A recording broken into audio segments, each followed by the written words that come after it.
Toy izao indray aho nanoteny zaraina izay omena antsika anio. Tsara raha manana asa roa fameno ianao.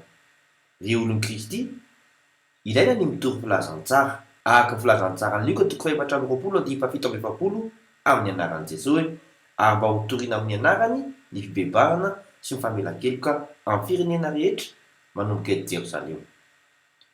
Ilaina koa anefa ny miasa maneho ny herin'ny fanahy masina, arak'izay niantsoana ny tsirairay. Araka ny amin'ny asan'ny apôstôly 20:30 amin'ny anaran'i Jesosy hoe: izay nosoran'Andriamanitra tamin'ny fanahy masina sy ny hery, sady nandehandeha nanao soa sy nahasitrana izay rehetra azony heriny devoly, satria Andriamanitra nomba azy. Ampiasao ireo fanomezam-pahasoavana nananao e! Vavaka isika. Ray ô, tsapanay fa mila olona ianao handray andraikitra ao amin'ny fanjakanao amin'ny lafiny rehetra. Ampoy izahay mba hahalala sy hampiasa izay adidy tandrify anay.